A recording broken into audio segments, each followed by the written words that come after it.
yang kita cakup ada manual liquid handling dari micropipette, dispenser dan lain sebagainya. Lalu ada consumable juga, ada centrifuge, ada automatic pipetting, CO2 inkubator, bioproses, PCR, deep freezer, temperatur kontrol air mixing, dan inkubator shaker. Nah, ini untuk produk-produknya dari Eppendorf.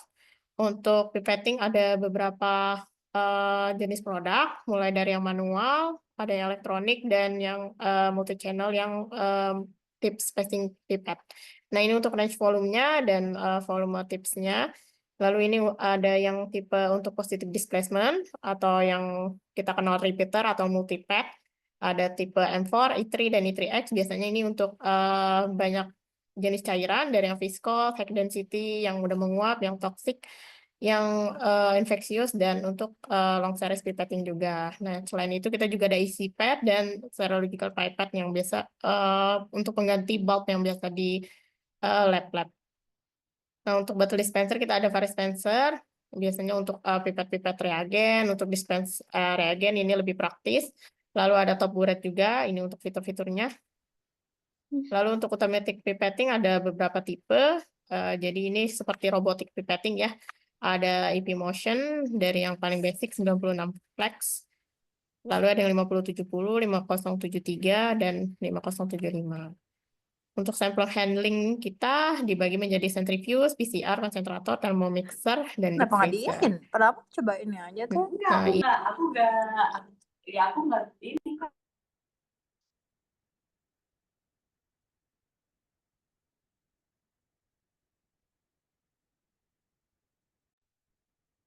Nah, ini untuk range produk centrifuge dari Eppendorf, mulai dari micro centrifuge, ada general purpose centrifuge, sampai yang multipurpose bench centrifuge.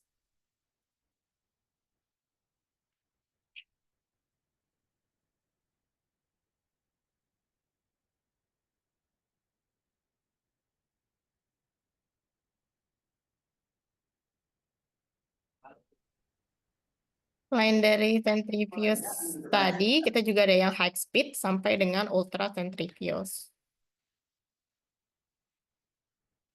Nah, kita juga ada PCR yang konvensional nih untuk tipe yang X50. Untuk fiturnya sudah fast ramping rate, flex lead, sudah touchscreen dan impressively quiet, dan fiturnya sudah 2D gradient untuk annealing dan denaturasi. Bagasi itu Selain tadi, tipe X50 juga ada X40. Udah fast PCR optimization, lalu compatible manifesto format. Ini sudah lebih reproducible karena temperatur homogeneity-nya lebih baik. Lalu sudah low noise dan energi consumption-nya sedikit. Ada juga fitur untuk program migration. Lalu untuk safe lead juga, jadi mencegah adanya evaporasi sampel. Nah, ini untuk konsentrator plus kita biasanya untuk mengkonsentrasi dari sampel-sampel DNA, RNA, nukleotida, protein, dan sampel-sampel lipid lainnya. Yang di sininya nggak apa? Selain itu juga kita ada thermomixer, ada termostat, dan juga ada mixmat. Jadi untuk biasanya untuk menghomogenisasi, untuk yang memerlukan pengaturan suhu juga. Nah, ini untuk deep freezer kita sampai dengan minus 86 derajat, mulai dari kapasitas 101 liter sampai 740 liter. Untuk cell handling kita ada CO2 inkubator, di mana kontrol CO2-nya dari 0,2 sampai 20%. Untuk temperaturnya dari 4 sampai 50, fiturnya udah six-sided direct heating, udah fanless. Lalu ada fitur HDD di 180 derajat selama 4 jam. Ini bisa benchtop, under bench, floor, dan di stack hingga 2 instrumen juga bisa. Lalu kita juga ada inkubator shaker, mulai dari tipe yang terkecil 40R. Kita juga ada CO2 inkubator shaker. Ini yang terbaru kita ada Cell Expert CS220. Lalu kita juga support untuk bioproses, untuk fermentasi dan sel kultur biasanya. Ini mulai dari yang small scale sampai yang bench scale juga ada. Lalu untuk consumable, kita juga provide untuk macam-macam. Ada tips, plate, tube, dan lain sebagainya. Lalu dari brand Calibri kita support untuk operator dan mikromanipulator. Untuk LabNet sendiri ada beberapa general product, ada hot plate, vortex, electrophoresis, gel documentation, dan UV transilluminator. Selain itu juga ada spin down, shaker, water bath, dan rotator shaper. Nah, ini untuk lab bubble, untuk safety cabinet ada beberapa tipe. Ini udah easy to install, Tapi udah lulus sudah deh kemarin ya. portable juga. Sudah. Untuk mikroskop, kita spesial di 2-in-1 mikroskop. Ada tipe yang paling basic, ada Rebel, sampai dengan yang mikroskop konfokal kita ada. Untuk yang Curiosys, dia live cell imaging, jadi untuk monitoring sel di dalam inkubator, ada tipe terkecil di Nano, sampai yang CloudGap Pro. Nah, kita juga ada automatic cell counter, dia sudah fleksibel, advance, konsisten, akurat, dan convenient. Lalu untuk Boxum sendiri, kita ada produk-produk drying oven, water bath, dan autoclave berbagai tipe. Untuk Sahejicu kita ada produk inkubator, shaker, dan spiratory funnel shaker. Nah, ini untuk Fazaim sendiri, kita support untuk reagent dan kits dari mulai range produk di molekular biologi, NGS, preparation reagent, cell and protein research reagent, lab consumable, ada nucleic acid extraction reagent, ada reagent untuk biomedicine juga. Untuk instrumen dari Fazaim ini, untuk qPCR-nya, ada tipe FMR3. Lalu ada juga automatic nucleic acid extraction di FNP32P. Lalu kita juga ada support untuk digital PCR, jadi ini ada amplifying apparatus sama biochip scanner-nya. Selain itu kita juga ada biomedical freezer dan pharmaceutical refrigerator. Nah, untuk after sales service-nya kita provide untuk garansi selama 1 tahun, free untuk preventive maintenance, dan respon 24 jam untuk keluhan-keluhan dari customer. Kita juga ada scientific and education program untuk user, bisa on-site, bisa di luar juga. Kita feel free untuk misalkan ada user mau mengadakan education di site atau di luar. Nah, selain itu kita juga official untuk service dari Eppendorf, jadi untuk berbagai macam brand Eppendorf, yang misalkan ada kerusakan bisa dikirimkan ke kita. Nah, ini juga ada in-house training dan upgrade skill. Nah, ini untuk Facebook fanpage kita dan untuk website kita. Mungkin saya kembalikan ke moderator untuk mulai kita masuk ke materi ya.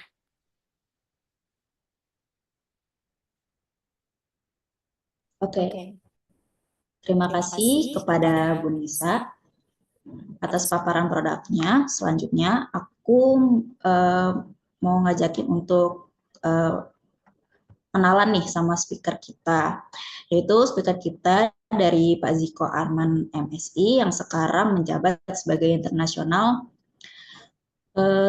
technical support specialist di Fazaim Biotech. Nah, sebelumnya Mas Ziko juga sudah mengambil master degree di Institut Teknologi Bandung, dan sebelumnya Pak Ziko juga merupakan molecular biologist di Genetika Sains Indonesia.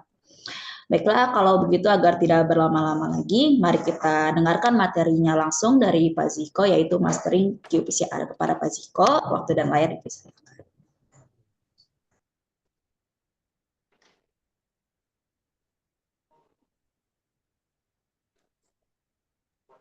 Ada ini nggak ya?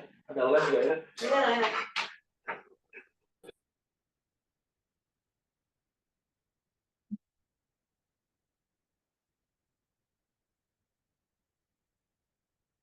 Kelihatan kan?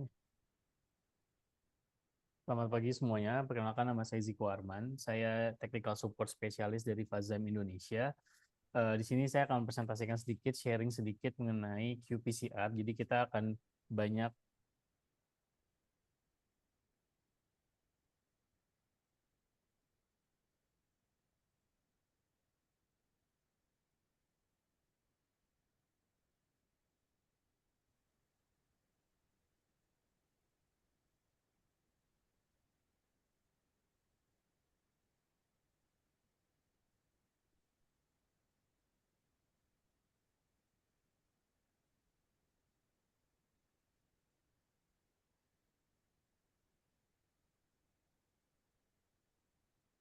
Oke. Oke, semuanya. Perkenalkan, nama saya Ziko Arman. Saya dari Technical Support Specialist dari Fazains Biotech.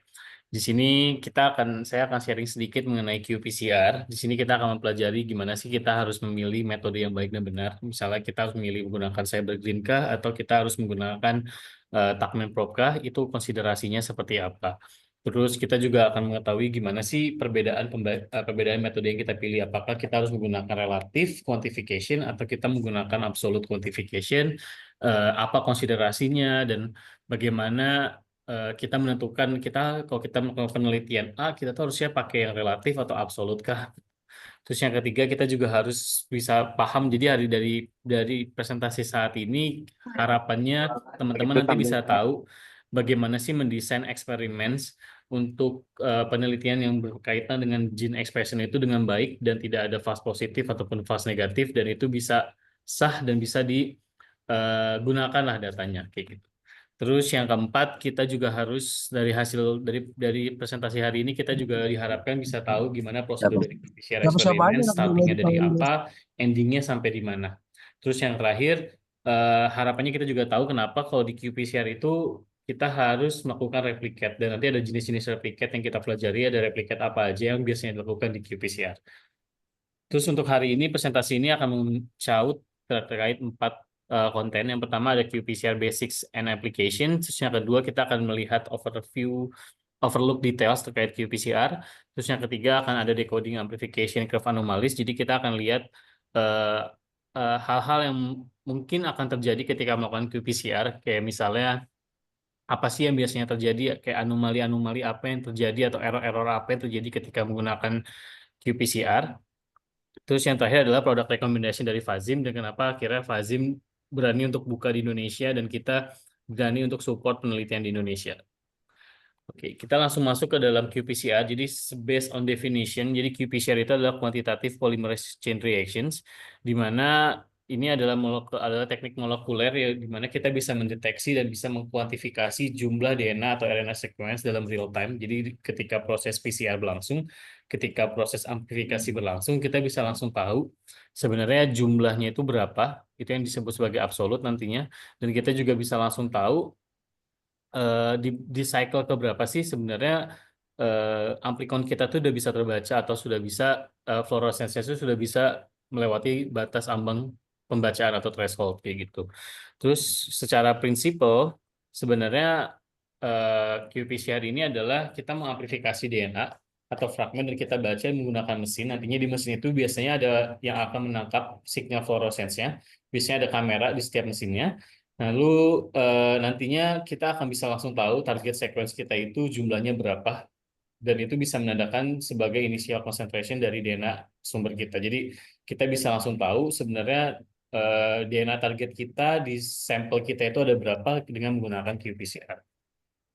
Nah, untuk qPCR sendiri kita ada yang disebut sebagai fluorescence. Jadi fluorescence ini ada 2 jenis, ada yang disebut sebagai dye-based, ada yang juga yang disebut probe-based. Jadi nanti kita akan mempelajari sebenarnya bedanya apa, keunggulannya masing-masingnya itu apa, dan kekurangan masing-masingnya itu apa. Kita akan bahas pertama tentang cyber-based. Jadi kalau cyber-based ini adalah fluorescence di mana ketika dia melakukan PCR, ketika PCR berlangsung dan ketika terbentuk untai baru DNA, cyber ini akan nempel di untai ganda tersebut. Jadi kuncinya di sini adalah kalau cyber itu dia akan nempel di semua double helix DNA yang terbentuk selama proses qPCR berlangsung. Itu kenapa akhirnya nanti cyber base ini biasanya dia itu di dalam master mix-nya itu biasanya dia akan ngambang. Jadi dia sebelum adanya double helix DNA dia tuh adalah molekul bebas lah. Nah, ketika dia misalnya ada terbentuk amplifikasi, terus dia akan ada proses ekstensi, nah si cyber base inilah yang akan mulai nempel satu persatu di dalam double backbone helix DNA itu sendiri. Terus apa bedanya dengan probe base yang tadi nomor 2? Jadi kalau probe base ini dia itu spesifik fluorescent probes, jadi dia itu komponennya itu ada fluorescence dan juga ada quencernya. Jadi probe itu seperti kalau teman-teman tahu primer, nah probe itu sebenarnya untai ganda. Probe itu sebenarnya kayak oligonucleotides, cuman dia ada fluoropore dan juga ada quencernya. Nah nantinya ketika kita mendesain Tuckman probe atau kita mendesain probe base ini, sebisa mungkin probe base ini harus berada di tengah-tengah atau di antara primer forward dan reverse. Jadi ketika nanti ada proses ekstensi, DNA polymerase itu akan melakukan exonuclease activity di mana dia akan membreakdown antara si fluorophore atau si molekul apa ya bahasanya. Jadi dia si molekul fluoresensnya itu akan dipotong dan dia akan interkalasi dan bisa dibaca lah oleh mesin. Bahasanya kayak gitu. Jadi kalau probe ini akan jauh lebih spesifik karena dia hanya bisa menempel ke sequence target kita doang kayak gitu. Nah, kalau sini ada perbedaannya terkait die-based qPCR dan juga probe-based qPCR. Jadi in terms of cost, die-based itu akan jauh lebih murah. Terus yang kedua, kalau untuk probe-based dia akan sedikit jauh lebih mahal karena kita tidak hanya mendesain primer forward dan reverse, tapi kita juga harus mendesain probe base-nya itu sendiri. Jadi takmen probe itu kita juga harus desain. Terus yang kedua, specificity. Jadi kalau untuk die-based qPCR itu sangat lower, nggak sangat. Jadi dia bisa dibilang lebih lower daripada takmen probe karena die-based ini dia tidak bisa mendeteksi adanya unspecific band. Jadi ketika kita melakukan amplifikasi, even though nanti ada amplifikasi band yang tidak sesuai target kita, dia akan tetap nempel. Jadi si cyber akan tetap nempel ke unspecific band. Meanwhile, kalau kita menggunakan probe base itu kita akan mendesain probe yang dia itu nempel di gen target kita. Nah, itu dia sangat spesifik. Jadi satu probe itu digunakan untuk satu target. Makanya nanti kalau misalnya penggunaan cyber base itu dia penggunanya limited, hanya bisa dilakukan untuk single plex. Sedangkan kalau untuk probe base itu bisa multiplexing. Jadi pendesainan probe itu bisa digunakan gimana ya? Jadi kalau menggunakan probe base itu kita bisa menggunakan multiplexing PCR. Jadi dalam satu waktu kita bisa melakukan qPCR tuh banyak lah. Jadi kita bisa menggunakan berbagai macam pasang primer, tapi juga menggunakan probe yang berbeda-beda untuk masing-masing target gen kita gitu. Terus kalau untuk signal monitoringnya, kalau untuk die-based itu sama, jadi fluorescence emitted by dye binding, jadi dia akan membaca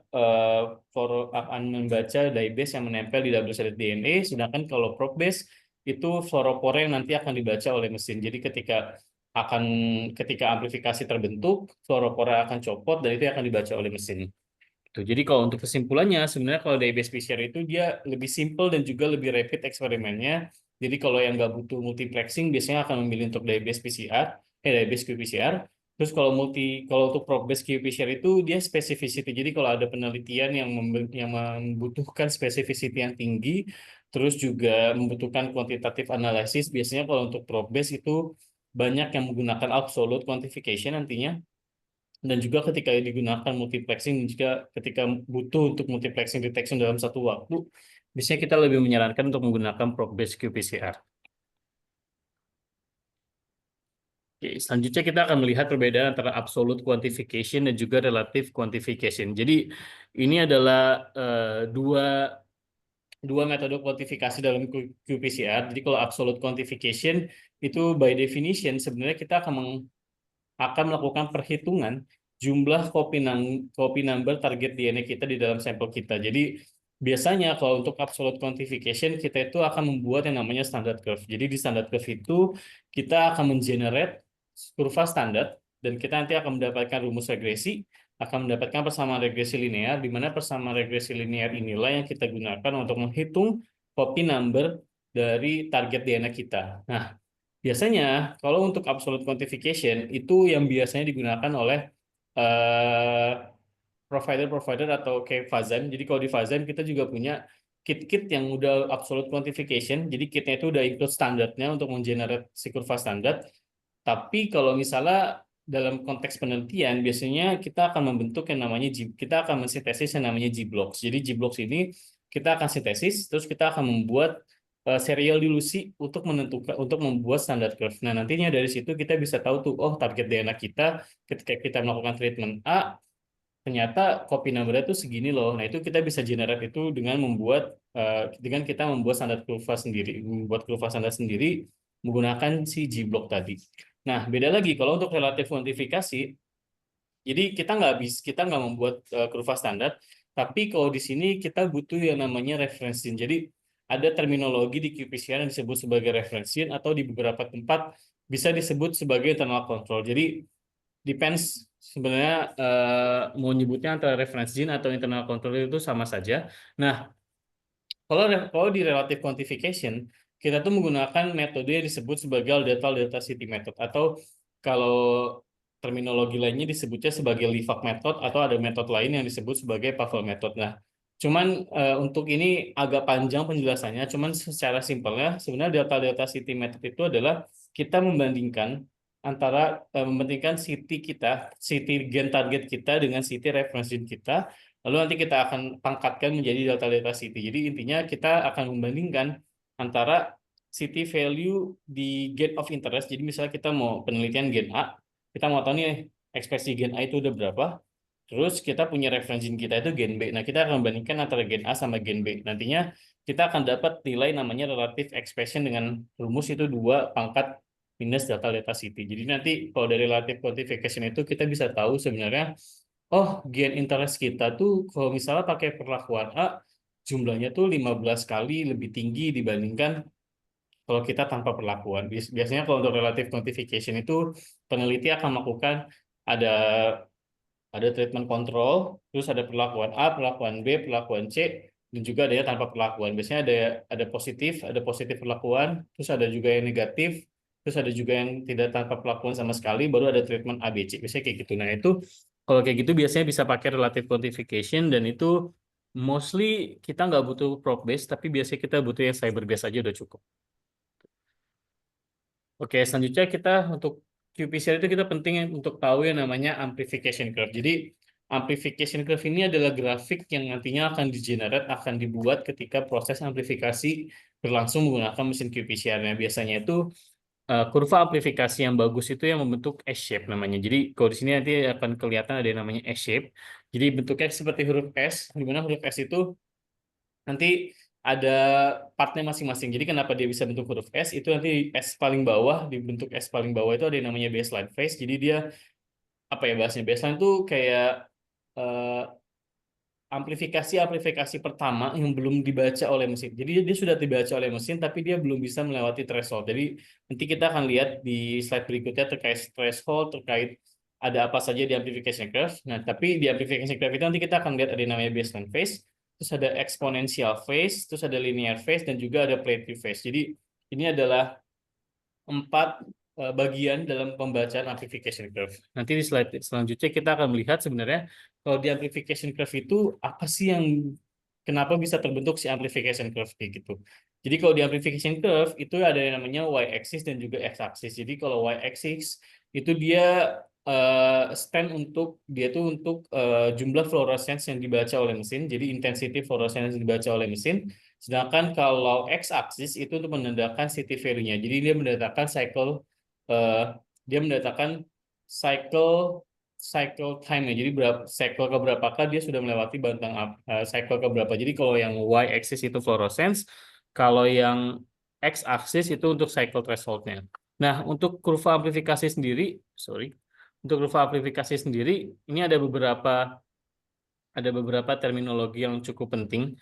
Jadi yang pertama ada shape amplification curve yang tadi sudah aku bilang. Jadi sebisa mungkin kita harus bisa mendapatkan bentuk kurva amplifikasi itu yang bisa dibilang bahasanya itu adalah smooth S-shape. Jadi sebisa mungkin bentuknya seperti huruf S lah, kayak gitu. Terus yang kedua amplification efficiency. Biasanya nanti dari sini kita bisa melihat efisiensi amplifikasinya itu bagus atau enggak. Biasanya kita akan membentuk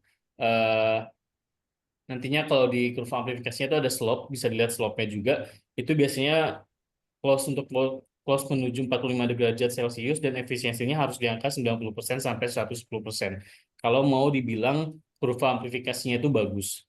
Terus yang ketiga ada yang penting yaitu initial template amount. Jadi kalau di sini kita harus lihat apakah di kurva standarnya ini kita harus melihat ada indikasi DNA amount yang kita masukkan itu udah korek atau belum. Jadi udah benar atau belum, udah dalam apakah perlu diencerin kembali atau tidak perlu diencerkan kembali. Terus yang keempat yang penting juga adalah biasanya mengganggu untuk pembentukan amplification curve adalah background noise. Jadi kalau background noise ini biasanya bisa disebabkan mungkin karena adanya DNA yang kita pakai tidak bagus, terus bisa juga adanya non-specific amplification yang terjadi. Biasanya kalau ada kontaminasi DNA, itu bisa menjadi yang namanya background noise dan itu bisa mengganggu pembentukan amplification curve. Terus yang terakhir adalah reproducibility. Itu kenapa? Nantinya pada saat pembentukan kurva amplifikasi atau pada saat pembentukan desain eksperimental di qPCR itu kita biasanya sering banget yang melakukan replikasi. Jadi jarang ada peneliti yang melakukan qPCR tapi dia hanya melakukan single, maksudnya dia tidak melakukan replicate, itu jarang banget. Makanya kalau di qPCR itu biasanya kita selalu melakukan yang namanya replikasi untuk melihat reproducibility pembentukan amplification curve-nya itu benar atau tidak. Terus tadi aku udah bilang dari tadi ada yang namanya city value. Nah, kenapa sih sebenarnya city value ini menjadi hal yang penting di qPCR? Jadi city value ini represent dari cycle number, di mana cycle number yang sudah cycle number di mana amplifikasi gain target kita itu sudah sampai di tahap bisa melewati ambang batas lah. Jadi ambang batas itu yang disebut sebagai threshold. Nah, itu yang nantinya menjadi city value kita. Nah, city value ini kenapa penting? Sebenarnya city value ini adalah represent nantinya jumlah initial amount dari target DNA kita di dalam sampel. Jadi ketika kita melakukan qPCR, kita tuh ingin tahu kan sebenarnya jumlah DNA kita tuh, jumlah DNA target kita di dalam sampel kita tuh ada berapa sih? Nah, itu tuh di represent atau itu tuh digambarkan dengan nilai city value kita. Makanya kenapa city value itu cukup penting. Apalagi pas kemarin kita sempet booming pas zaman COVID, itu kan orang-orang banyak banget yang akhirnya aware terhadap qPCR karena city value-nya berapa, dianggap negatif itu ketika city value berapa, dianggap positif itu di bawah city value berapa. Nah, biasanya ke arah sana. Makanya akhirnya sekarang banyak peneliti yang mulai aware terhadap city value gitu. Nah, city value itu biasanya range-nya juga depends. Jadi range-nya itu bisa mulai dari 10 bahkan sudah bisa. Cuman yang kredibel itu bisa dibilang mulai dari city value 15 sampai 35 karena nantinya kalau misalnya kita pakai absolute qPCR, itu kita akan mengenerate yang namanya kurva standar. Nah, kurva standar itu juga nanti akan ada yang namanya city value. Nah, biasanya copy number 1 atau copy number 1 atau 10 lah atau 100 itu biasanya udah di angka 30-an. Jadi di city value 30 itu biasanya copy number DNA itu udah di angka mungkin 100 atau 90-an. Jadi ketika city value di bawah 35 itu sebenarnya copy number-nya udah di bawah 0 dan itu yang kenapa bisa dibilang sebenarnya kalau misalnya kita nanti ke arah diagnostik, itu kalau city value di bawah 1 copies, itu kalau copy number di bawah 1, itu biasanya kita udah bisa bilang sebagai suspek. Kita bukan tidak bisa ya, maksudnya itu depends sama peneliti, cuman biasanya kita menyarankan kalau city value di bawah 1 itu bisa dibilang suspek saja, sedangkan di atas 1 baru kita bisa bilang positif. Kayak gitu.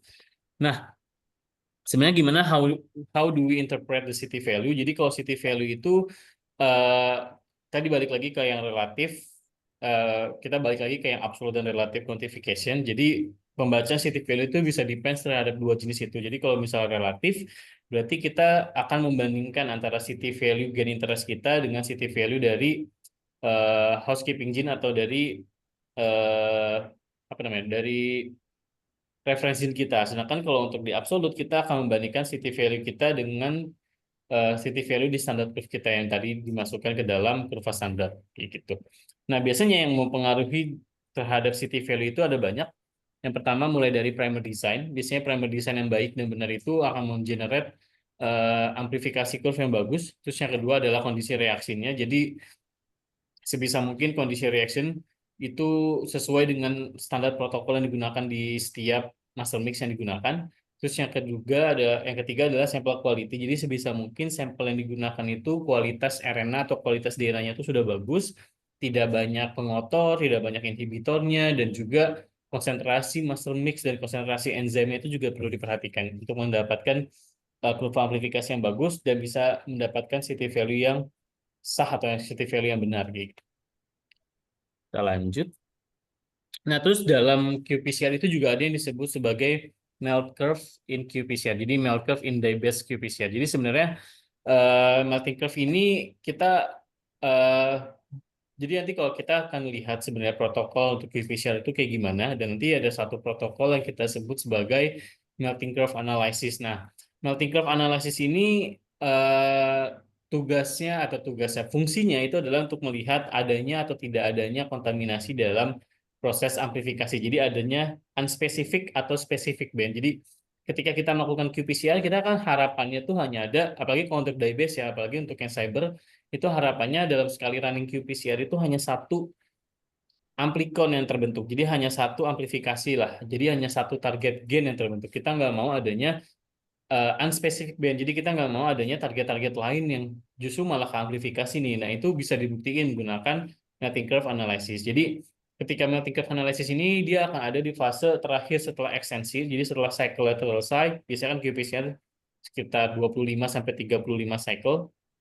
Nah, setelah cycle berlangsung, setelah selesai, itu kita menambah satu protokol lagi yang namanya melting curve, di mana melting curve ini dia akan suhunya itu akan tinggi, di mana suhu tingginya ini akan membreakdown lagi semua amplifikasi yang sudah terbentuk. Nah, itu akan dibuka lagi tuh, si DNA akan dibuka, dan kita bisa lihat setiap DNA itu mempunyai TM value, mempunyai time melting yang berbeda-beda. Nah, nanti ketika di hasil dari melting curve analysis ini ternyata didapatkan 2 atau 3 TM value yang berbeda, jadi kayak di sini ada melting curve-nya. Ntar aku pakai ini. Nah, di sini kita bisa lihat di sini tuh ada pointing, di mana pointing ini adalah menandakan TM value-nya berapa. Misalnya target kita ternyata TM value-nya itu di 89 derajat gitu ya. Nah, jadi ketika misalnya itu ada suhu lain di luar suhu 89 derajat, itu menjadi indikasi bahwa oh mungkin ada kontaminasi nih mungkin ada kontaminasi JDNA kah, atau mungkin ada kontaminasi gen lain kah di dalam muscle mix qPCR kita atau di dalam qPCR kita lah, itu ada kontaminasi. Nah, itu bisa jadi indikasi kalau misalnya di melting curve analisisnya itu ternyata ada multiple TM value kayak gitu. Nah, terus aku juga mau share sedikit mengenai ini adalah sebuah gambaran. Sebenarnya kalau kita mau publikasi di dalam menggunakan qPCR itu ada beberapa kategori, ada beberapa key yang perlu diperhatikan. Jadi ini ada sebuah jurnal yang namanya The Role of MyQ Guidelines. Jadi MyQ ini refers to minimum information for publication of quantitative real-time PCR experiment. Jadi ini adalah guideline sebenarnya buat kita para peneliti. Kalau kita ingin publikasi menggunakan qPCR itu sebenarnya butuh data apa aja sih? Sebenarnya butuh harus mencakup apa saja, dan ini kalau nggak salah ini free, jadi bisa di-download masing-masing kalau mau baca jurnalnya. Tapi kalau mau aku bisa menyimpulkan sebenarnya terdapat 9 kategoris dan 85 parameter dari MyQ checklist yang bisa digunakan ketika teman-teman mendesain penelitian qPCR, dan ketika emang targetnya untuk publikasi, ini ada beberapa yang harus diperhatikan. Jadi yang pertama ada eksperimental desainnya itu mau kayak gimana. Jadi desain eksperimennya mau kayak gimana, mau ada berapa replikasi, ada berapa gen target, ada berapa gen housekeeping gene yang digunakan, itu juga harus diperhatikan. Terus apakah kita menggunakan NTC, kita menggunakan NTR, kita menggunakan positive control kah, menggunakan negative control, itu juga harus diperhatikan. Terus juga ada sample collection dan preparation, ini yang penting juga, gimana kita mengambil sampel kita, gimana kita melakukan preparasi sampel kita, ekstraksinya bagaimana, itu juga harus diperhatikan. Terus assay desainnya juga harus, jadi kita melakukan qPCR ini menggunakan metode yang mana, itu juga harus diperhatikan, apakah cyber, apakah prop, apakah absolut, relatif, itu juga harus diperhatikan. Terus PCR conditionnya juga harus diperhatikan. Jadi PCR condition ini seperti biasa, umumnya PCR ada denaturasi, ada pre-denaturation, ada denaturation, ada annealing, ada extension. Nah, itu juga suhu-suhunya harus diperhatikan. Sebenarnya kenapa kita memilih suhu tersebut, itu harus diperhatikan juga. Terus ada metode kuantifikasi yang kita pilih, nanti juga harus diperhatikan apakah kita menggunakan absolut. Kalau absolut berarti kita harus buat kurva standar. Kalau misalnya kita menggunakan relatif, nanti kita bisa pilih relatif itu kita butuh adanya housekeeping gene atau reference gene, itu juga harus diperhatikan. Terus data analisisnya nanti mau ke arah mana? Biasanya juga untuk relatif, khususnya untuk data analisis ini lumayan tricky. Kita mau pakai data analisis yang mana? Terus untuk reporting, validation, dan juga kontrolnya itu juga harus diperhatikan. Selain ini semua, selain 9 kategori, sebenarnya masih banyak parameter lain yang nanti bisa dibaca di jurnal yang ada di sini. Jadi ini bisa diakses masing-masing, nanti bisa jadi gambaran kalau misalnya mau publikasi menggunakan real-time PCR gitu. Oke, sebenarnya kalau kita telisik lebih jauh ya, sebenarnya aplikasi dari qPCR ini bisa buat apa saja sih ya. Jadi yang pertama, aplikasi qPCR itu yang pasti bisa untuk gene expression analysis, ini yang paling banyak digunakan. Jadi kita untuk melihat ekspresi gen terhadap gen target kita, misalnya kita mau tahu gen target hormon X gitu ya. Kita lakukan treatment ABC, kita mau tahu nih sebenarnya ekspresi gen yang paling banyak tuh di treatment yang A, B, atau C sih. Nah, itu kita bisa namanya gene expression analysis, itu bisa banget menggunakan qPCR. Terus kita juga bisa genetic variation studies. Ini biasanya nanti kita bisa pakai melting curve analysis. Kalau untuk genetic variation studies, kita bisa melihat variasi genetik. Biasanya ada yang namanya genotyping juga, itu juga bisa masuk ke dalam ranah sini. Terus untuk pathogen detection, of course, ketika zaman COVID, kita untuk deteksi patogen, kita menggunakan qPCR, karena qPCR itu starting amount-nya bisa cukup apa ya, starting amount-nya tuh nggak butuh yang banyak. Jadi untuk deteksi patogen, apalagi di early case, apalagi di masa-masa inkubasi awal itu butuh metode yang butuh metode yang cepat dan taktis. Jadi qPCR kan dia hanya 1 jam sampai 2 jam kita udah dapat hasil. Jadi makanya bisa untuk pathogen detection, terus juga bisa untuk forensic science. Jadi bisa untuk paternity testing, atau juga bisa untuk DNA identification, itu biasanya kita pakai. Terus juga untuk mutation and polymorphism detection. Jadi contohnya untuk SNP, untuk single nucleotide polymorphism, itu juga ada programnya di qPCR biasanya. Terus juga ada untuk gene mutation, ini sama misalnya buat allele determination itu juga bisa. Terus untuk environmental monitoring juga bisa untuk evaluate microbial diversity in environmental sampling. Jadi untuk melihat apakah ada patogen, sebenarnya sih ke arah patogen juga ya. Jadi untuk melihat apakah ada cekamannya tuh apakah ada gen resistenkah, itu bisa juga dicoba menggunakan qPCR kayak gitu. Jadi sebenarnya qPCR ini pengaplikasinya sangat wide dan bisa digunakan di berbagai skenario dan di berbagai penelitian. Oke.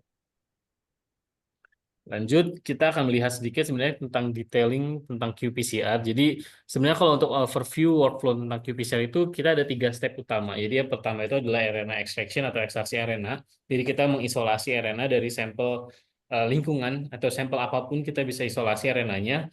Biasanya kita isolasi, nah ini bisa jadi critical step juga di ekstraksi RNA. Jadi di mana ini kan step pertama ya untuk qPCR. Jadi kita sebisa mungkin mendapatkan kualitas RNA yang bagus. Jadi biasanya kalau habis isolasi RNA itu kita harus elektroforesis, kita harusnya bisa mendapatkan 2 band, itu reverse untuk ribosoma RNA-nya, dan kita bisa dapetin tuh yang bagus gitu, ribosoma hasil elektroforesisnya gitu. Terus yang kedua kita melakukan reverse transkriptase. Jadi karena qPCR itu basicnya sama kayak PCR, jadi sampelnya itu benar-benar tetap harus DNA sampel. Jadi makanya ada proses namanya reverse transcriptation. Jadi kita membalikkan dari RNA, kita balikan lagi ke DNA, namanya sintesis cDNA atau complementary DNA. Itu juga harus diperhatikan enzim yang kita pakai, dan juga pemilihan primer untuk reverse transkriptasenya itu juga perlu diperhatikan. Terus yang ketiga adalah real time PCR. Jadi habis dapat cDNA, kita tinggal mixing, kita masukin ke real time PCR gitu. Nah, terus ini adalah tentang RNA quality assessment. Jadi ini sebenarnya tadi aku bilang the key untuk melakukan qPCR yang baik dan benar itu sebenarnya dari awal lah, dari sumber RNA-nya itu bagus atau enggak. Makanya RNA purity dan integrity itu penting banget untuk mensukseskan qPCR kita. Makanya banyak peneliti sebenarnya qPCR itu ranah di belakangnya, maksudnya untuk desain eksperimental, desain itunya tuh udah valid ya, maksudnya itu pakem gitu. Jadi desainnya tuh pasti kayak gini tuh bisa didesain di awal. Tapi untuk mensukseskan desainnya ini sebenarnya krusial role itu ada di RNA-nya, ada di kualitas RNA-nya itu bagus atau enggak. Nah, ini yang bisa menentukan juga sebenarnya hasilnya itu bagus atau enggak. Jadi kalau di sini bisa dilihat di slide, itu ada 3 jenis. Ada yang menggunakan impure, dari impure, terus middle impure sampai yang pure banget RNA-nya. Terus ada integrity dari yang degraded sampai yang intact, sampai yang nggak ada degrade sama sekali. Itu juga bisa dilihat kurva amplifikasinya itu beda-beda, dan ini nanti bisa menentukan sebenarnya amplifikasinya bagus atau enggak kayak gitu. Terus yang kedua adalah enzim reverse transkriptase, ini juga menjadi key role. Nah, ini juga loh. Jadi untuk melihat kualitas RNA itu, yang pertama yang pasti kita bisa lihat purity dan yieldnya, bisa melihat kemurnian dan jumlahnya menggunakan nanodrop, atau bisa juga menggunakan qubit. Tapi kalau qubit mungkin agak mahal, tapi menggunakan nanodrop is enough lah. Jadi kalau untuk nanodrop kita bisa melihat nanti kualitas RNA-nya itu untuk 260 280. Jadi 260 itu reverse untuk pembacaan panjang gelombang untuk asam nukleat.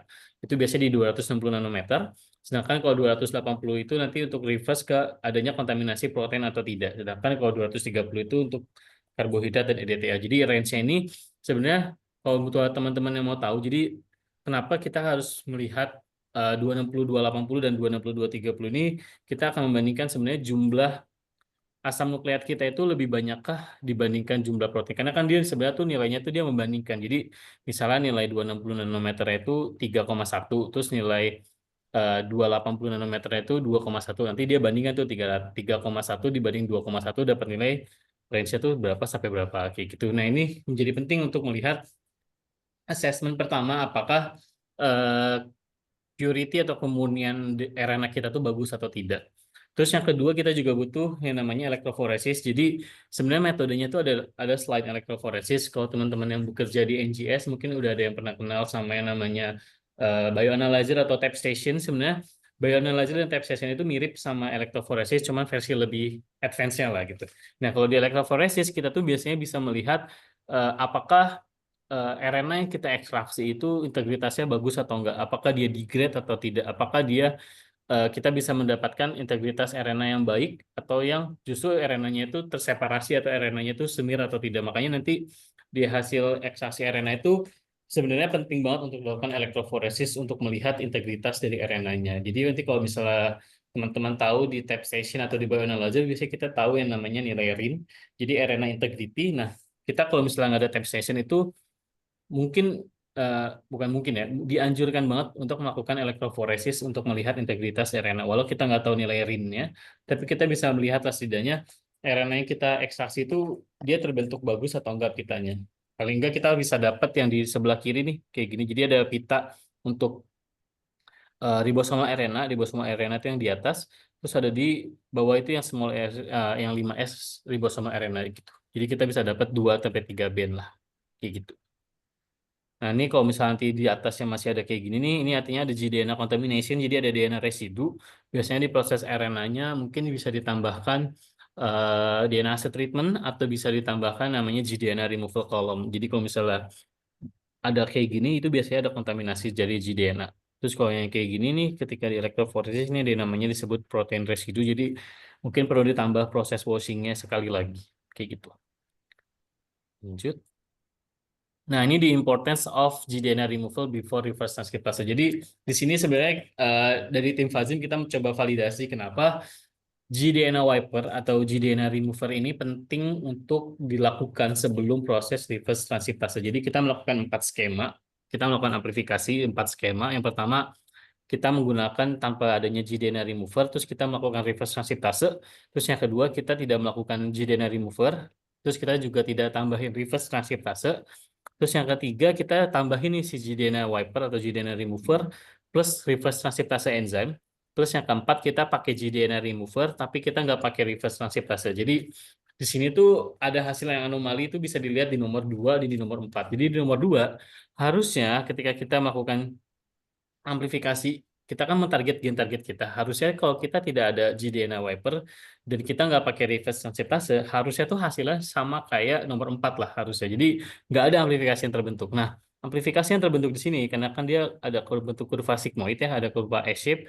Nah, itu tuh terjadi karena adanya gDNA contamination. Kenapa bisa dibilang kayak gitu? Karena kan di sini kita nggak pakai gDNA wiper. Jadi kita nggak ada yang namanya gDNA remover. Tapi kok bisa ada amplifikasi? Nah, itu adanya kontaminasi dari gDNA. Nah, sebenarnya di sini kita membuktikan bahwa sebenarnya tuh fungsi dari gDNA wiper sama reverse transkriptase ini untuk membuat akurasi proses qPCR itu semakin lebih tinggi. Jadi itulah fungsinya kenapa penting banget dilakukan yang namanya gDNA remover atau menggunakan gDNA wiper atau menggunakan gDNA removal column. Itu pentingnya untuk kita bisa memvalidasi bahwa yang teramplifikasi itu beneran gen target kita dan bukan unspecific band atau bukan merupakan kontaminasi dari gDNA kayak gitu. Lanjut. Nah, di sini ada primer types. Jadi dalam qPCR kita juga penting untuk menentukan sebenarnya primer yang digunakan untuk reverse transkriptase atau pembentukan cDNA sintesis itu juga beda-beda. Jadi ada berbagai jenis primer. Jadi ada yang namanya oligo-DT primer, ada yang namanya random primer dan juga ada gen specific primer.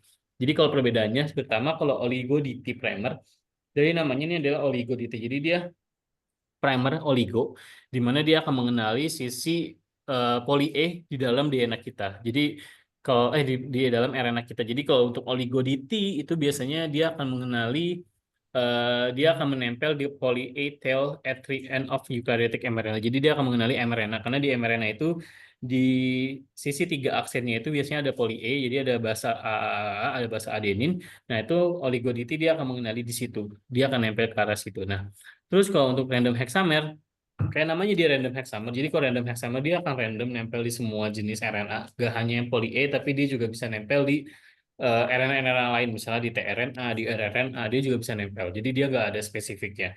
Terus yang ketiga adalah gen specific primer. Jadi kalau gen specific primer, dia akan nempel dari complementary ke sequence target kita. Jadi ini pemilihan primer ini tuh depend sama peneliti sebenarnya mau mentargetkan sintesisnya itu ke arah mana. Cuma nanti dari Fazyme kita punya rekomendasi sebenarnya kenapa nanti di Fazyme kita punya banyak kit yang nggak men-separate antara oligo DT ataupun random hexamer. Nah ini alasannya. Jadi kenapa sih sebenarnya kita kalau di Fazyme kita kebanyakan kit kita tuh kita banyak banget kita punya master mix untuk qPCR yang tidak meng-separate antara primer oligo DT ataupun primer random hexamer karena gini.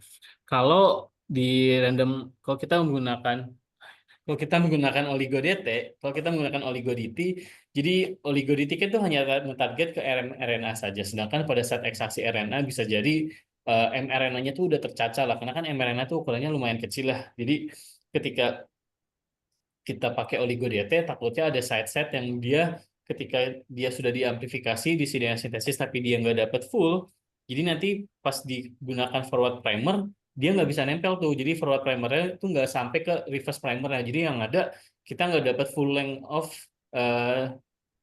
of si DNA sintesis, kita nggak bisa dapat itu. Makanya kenapa kalau di Fazyme kita biasanya akan menggunakan gabungan antara oligo DT dan juga random primer. Nah, bisa dilihat nih di sini. Sebenarnya kalau di sini bisa dilihat bahwa hasilnya ketika kita menggunakan oligo DT plus random primer dalam satu muscle mix yang sama, itu mendapatkan kurva sigmoid yang jauh lebih spesifik ketimbang kita hanya menggunakan oligo DT. Di sini bisa dilihat kurva sigmoidnya itu akan jauh lebih similarity-nya jauh lebih tinggi lah dibandingkan kita menggunakan oligo DT doang gitu. Makanya di reagen Fazyme nanti kita banyak yang nggak kita bedakan lah antara oligo DT dengan juga random hexamer. Jadi dalam satu muscle mix reverse transkriptase, enzim reverse transkriptasenya kita udah masukkan juga primer oligo DT dan juga primer random hexamer atau random primer itu. Terus di sini adalah primer design principle. Jadi untuk desain primer ini seperti desain primer pada umumnya, biasanya optimal lengthnya di antara 18 sampai 25 nukleotides, jadi nggak boleh terlalu pendek dan juga nggak boleh terlalu panjang. Kalau terlalu pendek, takutnya dia akan menempel di semua tempat, akan menempel di banyak tempat, tapi kalau terlalu panjang, biasanya akan susah untuk penempelannya juga, karena butuh energi yang lebih banyak.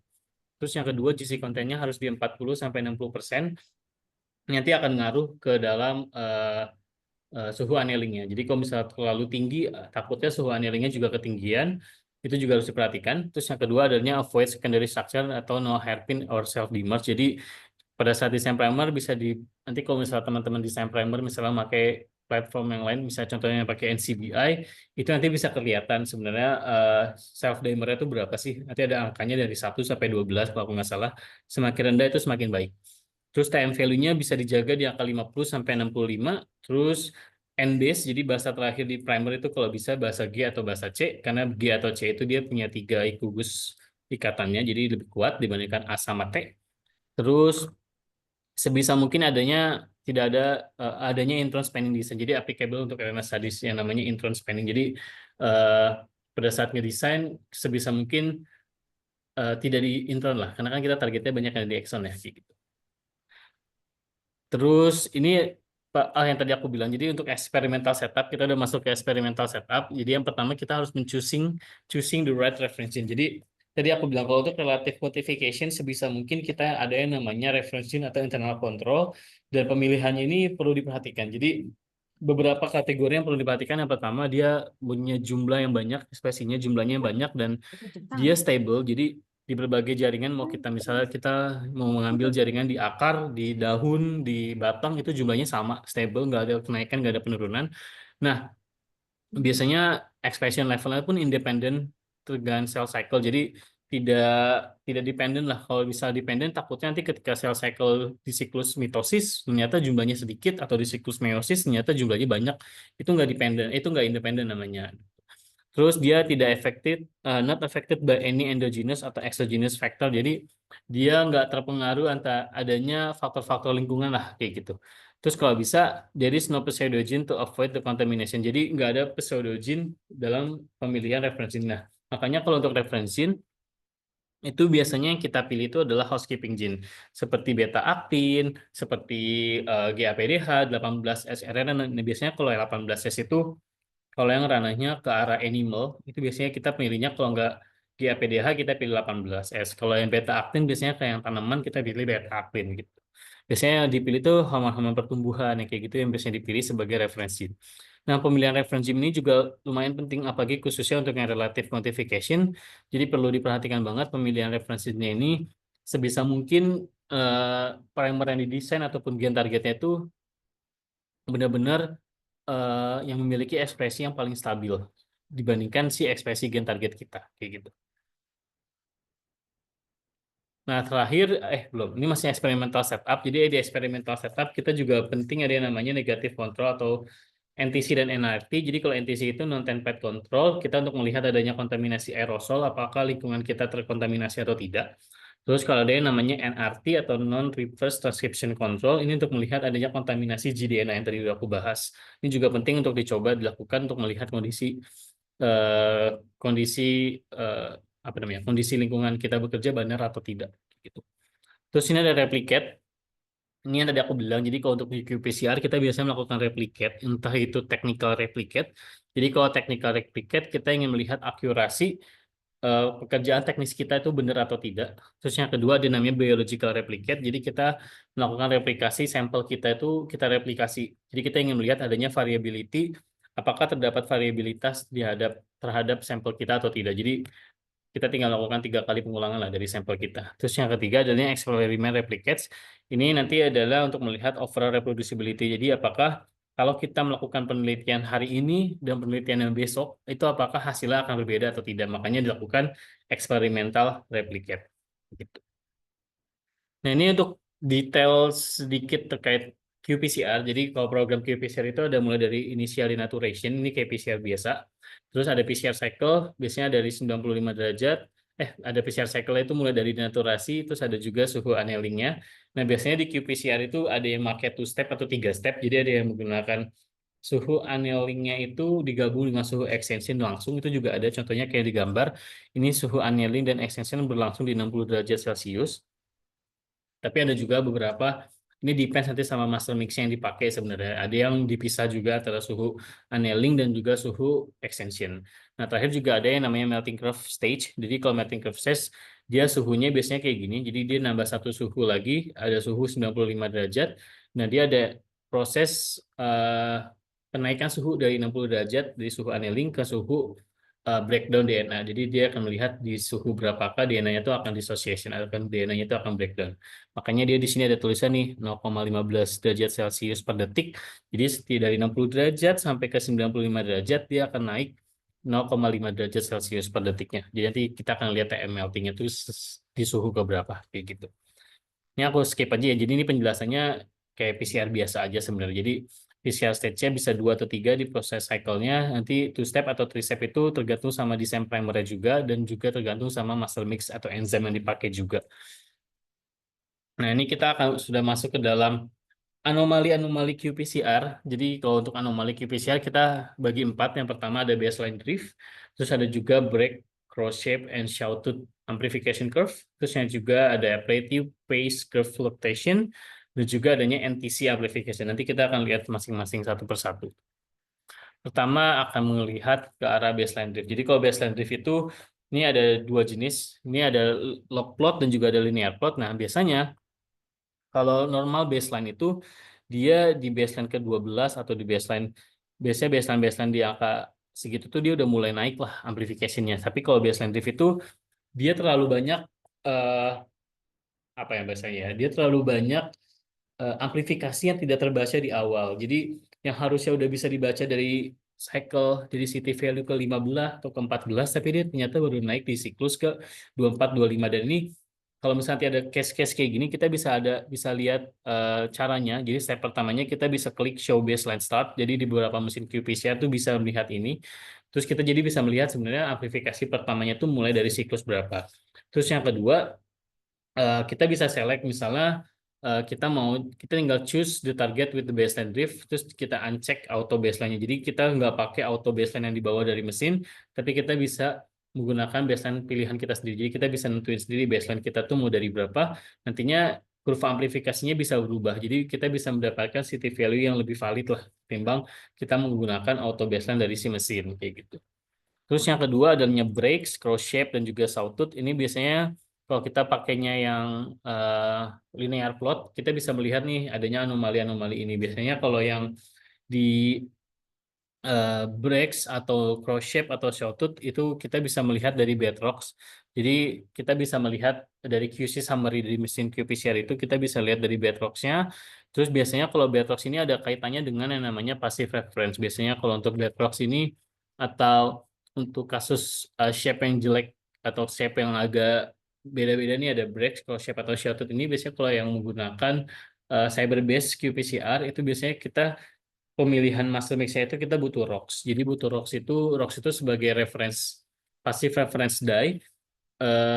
Ini beda-beda setiap mesin qPCR. Nah, ini biasanya kita bisa atur apakah salah satu kategorinya sebenarnya ROX yang dipakai. Jadi ROX di master mix kita dengan ROX yang ada di mesin itu bisa jadi tidak sinkron. Nah, itu biasanya terjadi lah bentuk-bentuk amplifikasi seperti yang di sebelah kiri kayak gitu. Nah, ini bisa diatur, nanti bisa change passive reference-nya dari ROX menjadi none, jadi sehingga nanti amplification curve-nya bisa jadi normal kembali. Biasanya ini kesalahannya tuh kebanyakan dari passive reference-nya sih kayak gitu. Nah, ini biasanya yang tadi kita bilang, yang tadi aku sebutin, jadi kita bisa rubah dari ROX jadi none, itu dia akan meremove ROX untuk analisisnya, jadi sehingga replicate-nya akan jauh lebih bagus, terus kita bisa menggunakan datanya kembali kayak gitu. Nah, terus ini ada lagi yang namanya Plateau phase curve fluctuation. Jadi harusnya kan kalau di sini kan Plateau itu kan dia lurus aja ya, datar aja. Nah, itu biasanya terjadi kalau misalnya nanti teman-teman ketika melakukan qPCR dapat kasus yang seperti ini, nah itu tuh bisa jadi kesalahan pertamanya itu adalah penggunaan tube strip-nya itu nggak sesuai. Jadi setiap mesin qPCR itu dia punya spesifikasi tube strip yang berbeda-beda. Dia punya spesifikasi tube strip atau tube single tube itu yang beda-beda. Nah, itu either dia pakai 0,1 atau 0,2, atau dia bisa pakai yang bening atau dia pakai yang putih. Jadi yang opak tuh yang warnanya putih, atau dia pakai yang bening, itu juga harus diperhatikan.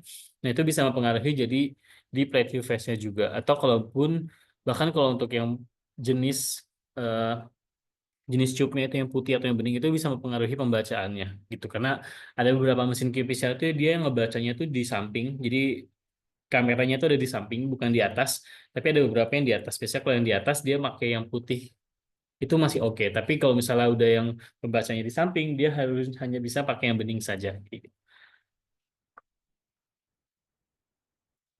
Oke. Terus di sini adanya NTC. Jadi kita kalau pas tadi kita desain yang di awal kita udah jelasin tadi, yang aku udah jelasin terkait desain, di mana desain itu kita pakai yang namanya NTC atau NTR. Nah, kita tuh harapannya nggak ada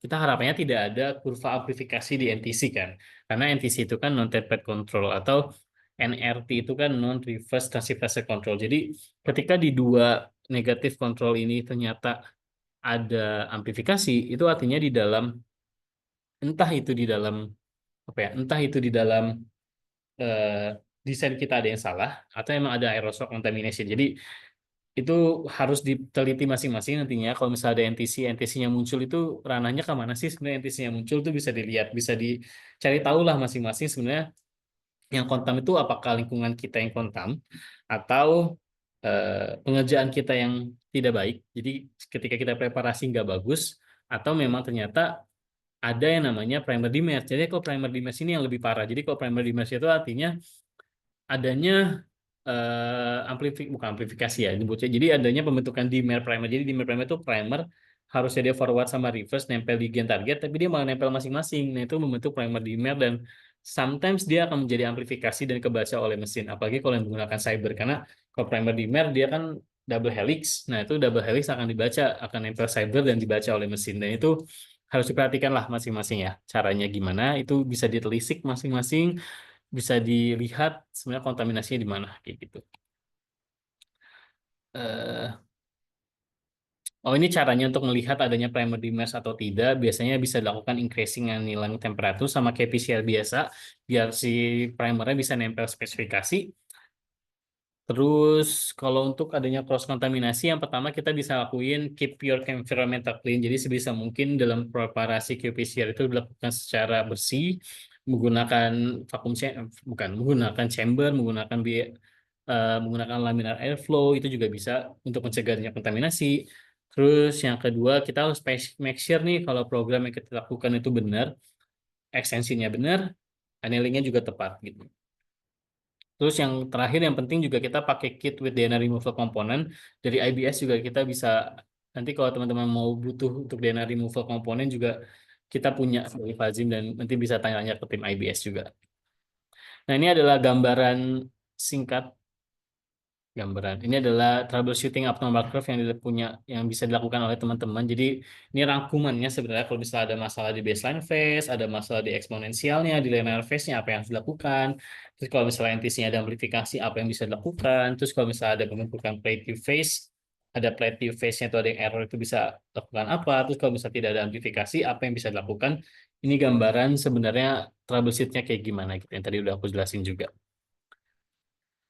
Nah, ini juga masih sama. Jadi kalau misalnya density values, baik itu dari internal gain atau target gain itu ada yang error, itu bisa dilakukan optimisasi apa saja. Terus kalau misalnya density value of reference gene is normal, tapi city value dari target gain kita tuh agak-agak elevated atau agak-agak error gitu, apa yang bisa kita lakukan? Ini adalah bentuk troubleshoot-nya. Nanti PPT-nya habis ini mungkin bisa aku share nanti ke tim IBS biar bisa di-share juga ke teman-teman semua, buat nanti bisa jadi gambaran sebenarnya kalau buat troubleshoot di qPCR itu kayak gimana sih? Nah, ini sedikit overview mengenai produk dari Fazem. Jadi kalau di Fazem kita punya kit mulai dari ekstraksi sampai ke qPCR. Di ekstraksi kita punya untuk total RNA isolation, baik itu untuk cell tissue ataupun plant, itu kita punya dan sudah divalidasi menggunakan berbagai jenis sampel yang berbeda dengan berbagai jenis sampel dengan kandungan yang bermacam-macam, mulai dari polisakarida yang tinggi, mulai dari polifenol yang tinggi, itu juga bisa digunakan. Kita juga punya solusinya. Atau buat teman-teman yang biasanya isolasi RNA-nya itu menggunakan trizol base, kita juga punya satu reagen yang kita sebut sebagai frizol. Dia basicnya sama seperti trizol, cuma bedanya kita nggak butuh suhu tinggi, kita nggak butuh sentrifuge 4 derajat Celcius, plus kita nggak butuh adanya penambahan kloroform. Jadi lebih less toxic dan jauh lebih convenient untuk digunakan. Itu namanya frizol reagents.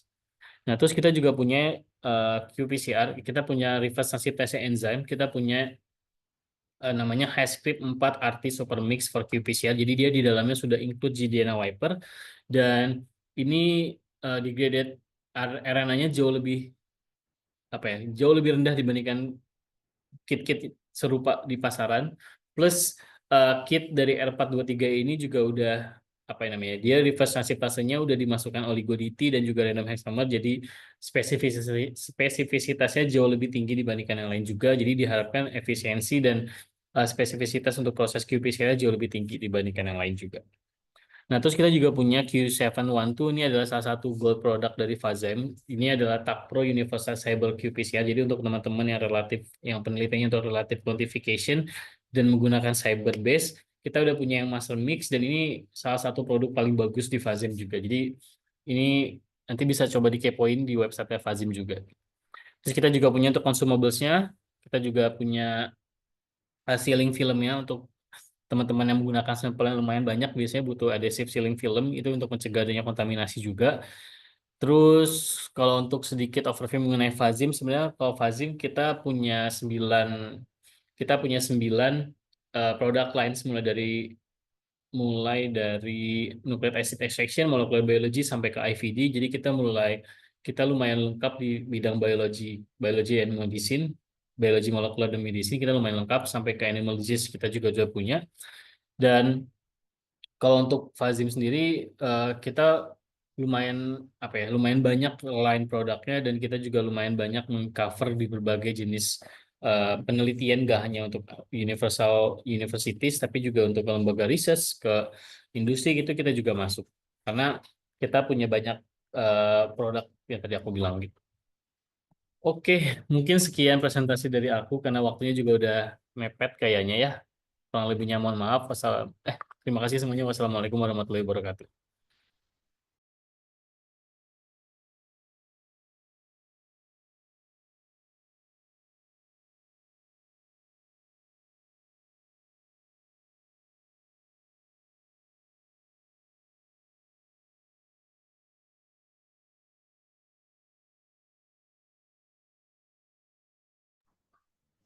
Oke, karena materi tadi sudah disampaikan, selanjutnya akan dilakukan live demo oleh Pak Ziko lagi. Jadi mari kita simak ya untuk instrumen qPCR dari Fazem itu seperti apa dan cara pengoperasiannya gimana.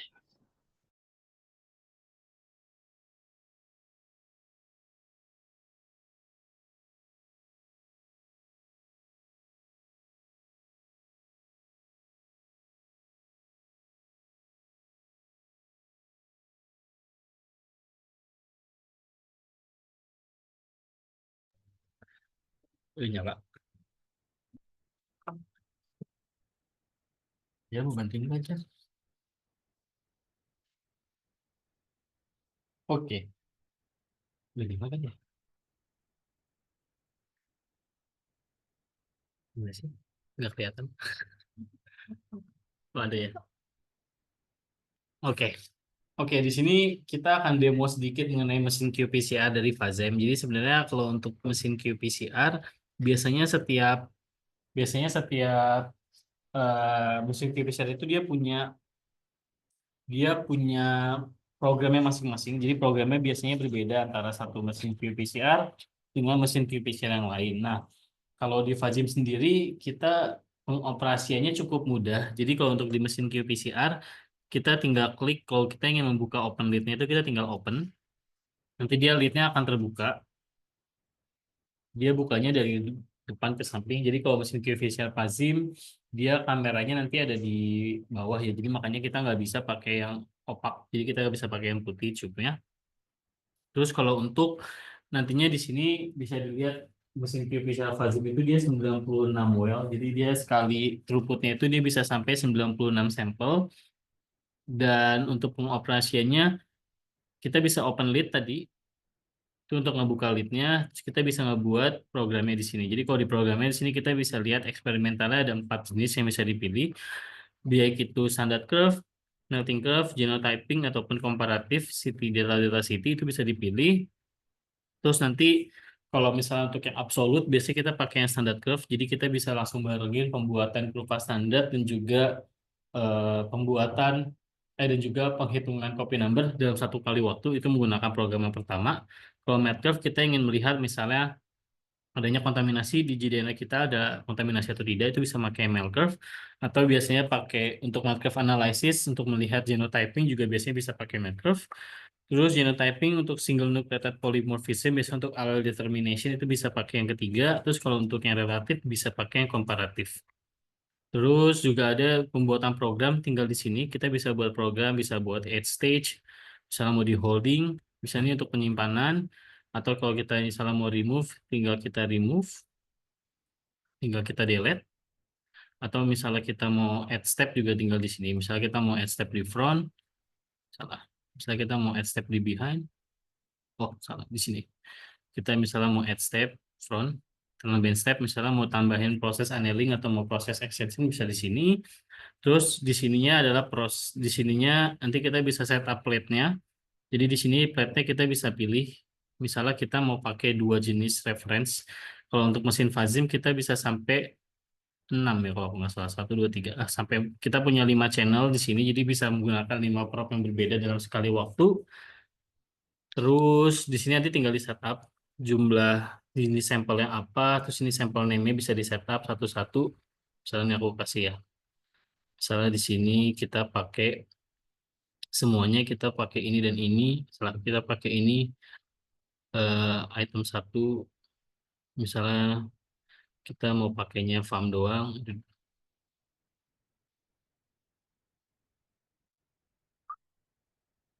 Misalnya di sini kita pakai FAM buat standar, terus yang kedua kita pakai eh, fig misalnya buat anon buat sampel kita. Terus di sini tinggal kita kasih sampel name-nya apa. Sorry, di sini ini buat kita nanti sampel name-nya. Jadi kalau di Fazyme kita interface-nya lumayan bagus, jadi lumayan easy to use. Tapi sebenarnya untuk ini beda-beda sebenarnya antara setiap mesin qPCR itu dia punya interface-nya masing-masing lah untuk pembentukan untuk setup eksperimental desainnya. Cuma nanti yang penting sampel satu kayak gini, contohnya sampel satu kita bisa buat replicate. Ini tadi aku bilang kita butuh biological replicate. Jadi biasanya di sampel satu kayak gini nih biological replicate-nya. Jadi kita punya 3 well yang punya sampel yang sama. Tuh. Mungkin sekian kali ya untuk demonya Mbak Hajar. Jadi nanti bisa langsung balik ke teman-teman semua kalau ada pertanyaan.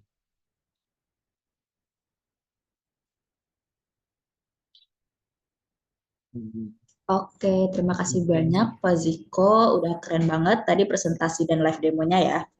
Kita jadi tahu nih metode PCR yang mau dipilih apa, lalu cara mendesainnya, lalu detail prosedurnya, hingga cara pengoperasian alat dari Fazyme sendiri tadi, yaitu FMR3. Nah, oke, jadi tanpa berlama-lama, saya akan membuka sesi Q&A-nya kepada Bapak, Ibu, dan teman-teman. Tadi saya juga udah ada beberapa pertanyaan ya di chat Zoom.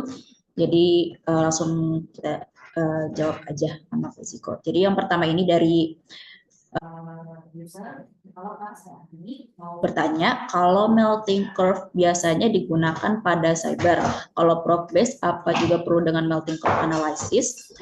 Mungkin dari Pak Ziko bisa dijawab. Oke. Jadi pertanyaan pertama adalah kalau melting curve biasanya digunakan pada cyber, kalau ProbBase apa juga? Jadi sebenarnya melting curve ini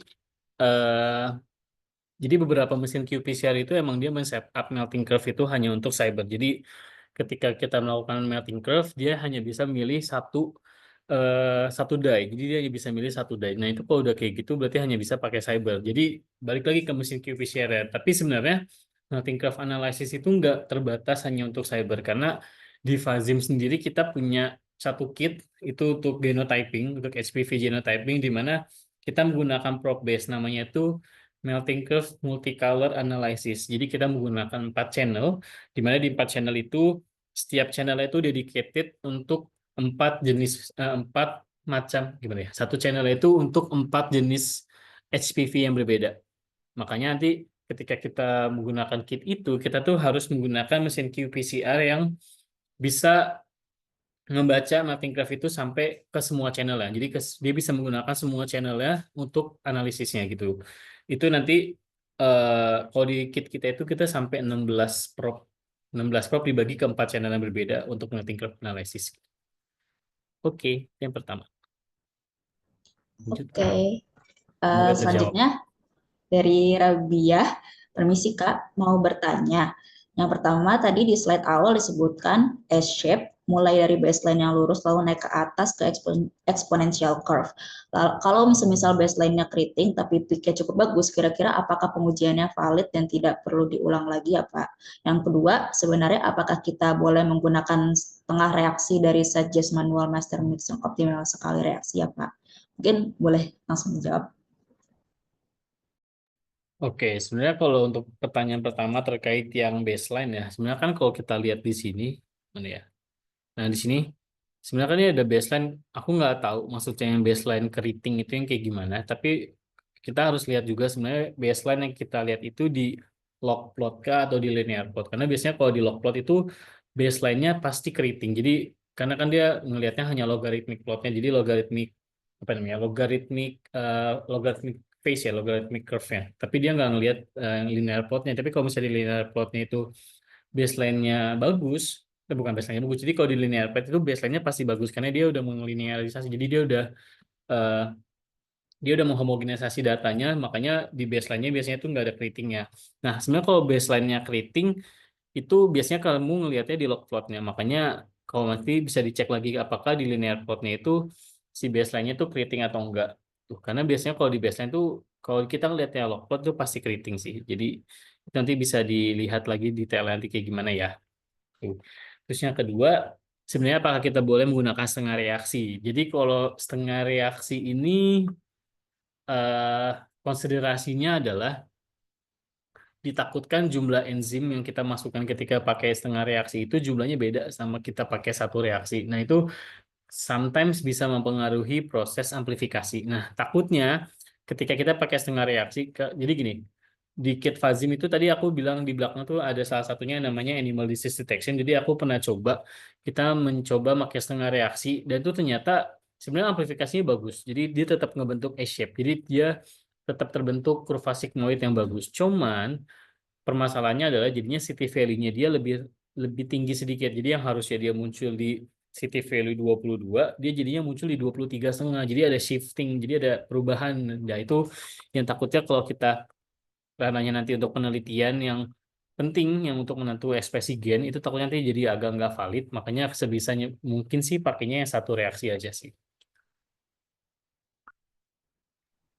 Oke, makasih Pak Ziko untuk jawabannya. Mungkin selanjutnya dari Berlina Gita, mau tanya Kak, yang satu terkait melt curve, kan kita maunya nggak ada end specific band di melting curve. Boleh dijelaskan contoh visualisasi dari melting curve yang ideal? Dan yang kedua, saya penasaran mengapa untuk reference genes yang sering digunakan adalah hormon-hormon pertumbuhan. Terima kasih Kak. Belum. Oke, jadi kalau untuk melting curve yang ideal itu yang kayak di gambar ini yang di slide. Jadi dia melting curve itu misalnya kita ini pakai contohnya tuh ini pakai Cyberbase. Jadi dia yang relative quantification. Dia misalnya pakai ada 10 perlakuan atau ada 3 perlakuan tapi misalnya ada 3 ulangan, jadi kan total ada 9 kali running, 9 cube. Nah, itu dia biasanya TM value-nya akan sama semua, walaupun si nilai relatif reporter ini berbeda, tapi dia TM value-nya akan sama di satu titik. Nah, itu contoh melting curve yang bagus dan tidak ada kontaminasi. Nah, misalnya nanti ternyata ada melting curve, TM value-nya itu ada 2, ada 3, nah itu berarti ada kontaminasi di JDNA-nya, ada kontaminasi di PCR supaya di premixnya kita tuh ada kontaminasi. Nah, itu yang harus diperhatikan. Terus yang kedua, terkait referensin kenapa yang digunakan biasanya hormon-hormon pertumbuhan. Jadi gini, konteksnya hormon pertumbuhan itu kan dia pasti jumlahnya dia tuh adalah gen-gen atau hormon ada apa bukan hormon bukan gen, dia adalah gen-gen yang pasti dan selalu diproduksi. Jadi dia diproduksi dari awal pertumbuhan, dia tidak ada kaitannya akan misalnya kondisinya dikasih treatment A, treatment B, treatment C, dia kan pasti tumbuh. Jadi dia harus tumbuh untuk hidup. Makanya biasanya yang dipilih itu sebagai referensi atau housekeeping gene itu pasti adalah hormon-hormon pertumbuhan karena dia tidak terinfluence dan dia tidak terdampak adanya exogenous atau endogenous perlakuan dari luar ataupun dari dalam, dan dia akan terus diproduksi dan dia tidak produksinya itu dia tidak depend sama jenis-jenis atau dia tidak depend sama treatment-treatment yang kita lakukan. Makanya yang biasa dipakai itu hormon-hormon pertumbuhan. Bukan, kalau contohnya lagi itu kita nggak bisa milih hormon-hormon yang misalnya kayak hormon-hormon yang sensitif cahaya atau hormon-hormon yang sensitif terhadap apa, itu kita nggak bisa. Atau hormon-hormon cekaman itu kita nggak bisa pilih. Makanya dipilih itu selalu hormon-hormon pertumbuhan yang nggak terinfluence terhadap berbagai jenis treatment yang beda-beda. Karena dia bersifat independen dan dia tidak bersifat dependent. Itu sih. Oke, makasih atas jawabannya. Mungkin karena keterbatasan waktu juga. Jadi pertanyaan dari Laurentius Dave itu adalah pertanyaan terakhir. Jadi selamat pagi Kak, saya ada beberapa pertanyaan. Yang pertama, apabila penggunaan probe-based qPCR untuk annealing probe-nya sendiri, apakah ada syarat? Semisal minimum TM relatif dengan primer, panjang BP yang optimum dan sebagainya. Dan yang kedua, apabila ingin menggunakan primer multiplex dengan satu forward dan 2 reverse, apakah bisa didesain dan dibuat supaya ada 2 jenis probe, misalnya pakai hexfam di qPCR ini. Sekian dan terima kasih. Oke, untuk yang nomor 1 untuk menggunakan prop based qPCR, annealing propnya sendiri apakah ada syarat? Sebenarnya kalau untuk syarat annelingnya itu lebih ke arah primer ya, karena kalau yang prop base-nya itu, karena kan di prop base itu dia ada yang namanya fluorophore, jadi ada reagen, bukan reagen, dia ada fluorophore atau si dye-nya, plus dia ada sequencer-nya kan. Nah, fungsinya sequencer ini nanti dia akan mengguide, jadi si propnya itu, si tagment propnya itu atau si sequence yang pendek itu dia akan di-guide oleh sequencer untuk nempel di complementary DNA kita. Makanya sebenarnya kalau untuk TM value terhadap annealing propnya itu bukan nggak terlalu ya. Jadi dia kalau di setiap provider itu dia punya spesifikasi TM value-nya, bukan TM value, dia punya spesifikasi panjang propnya itu berapa, itu ada spesifikasinya lah, yang bagus tuh berapa base pair, dan itu setahu aku ya, nanti bisa di cross check juga teman-teman. Setahu aku kalau untuk propnya itu dia nggak ada spesifikasi TM value-nya itu harus berapa, karena nantinya kan prop itu dia akan di breakdown oleh exonuklease dari DNA polymerase. Nah itu jadi nggak ada kaitannya terhadap time melting-nya, itu nggak ada kaitannya. Nah terus yang kedua, kalau untuk menggunakan multiplex, apakah bisa gunakan 2 prop yang beda? Sebenarnya di sini aku agak bingung terhadap dengan 1 forward dan 2 reverse, karena sebenarnya fungsinya menggunakan 2 reverse di sini apa? Jadi apakah emang targetnya itu kepanjangan? Kalau misalnya emang targetnya kepanjangan, better dipecah 2. Kalau menurut aku ya better dipecah 2. Jadi gennya kita bisa kita bisa menggunakan 2 forward, 2 reverse, terus kita juga bisa pakai 2 jenis prop. Karena kalau misalnya dia pakai 2 reverse yang berbeda, tapi untuk mengamplifikasi satu target gen yang sama, takutnya aku juga nggak paham. Jadi nanti fungsi propnya itu dia akan ngebaca di reverse yang mana. Kalaupun emang bisa, maksudnya kalaupun emang bisa menggunakan 1 forward dan 2 reverse, ini aku juga belum ngelitik lebih jauh.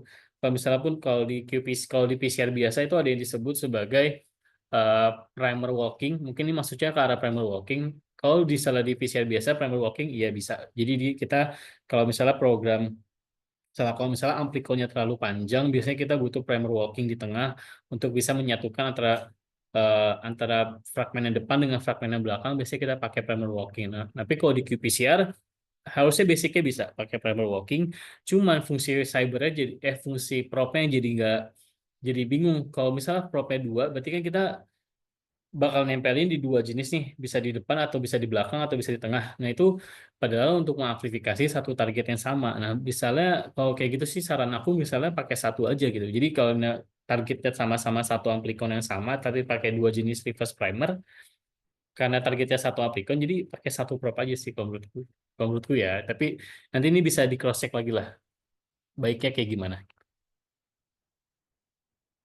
Oke, udah. Dia pakai MSP. Oh, kalau kayak gitu rananya ke methylation specific primer. Jadi kalau kayak gitu mungkin bisa pakai 2 jenis prop ya. Jadi nanti 2 jenis prop, berarti kan nanti prop itu akan mentarget ke methylation site-nya ya. Jadi kalau misal dia mentarget ke methylation site-nya, nanti bisa dicek sih, benar bisa dicek.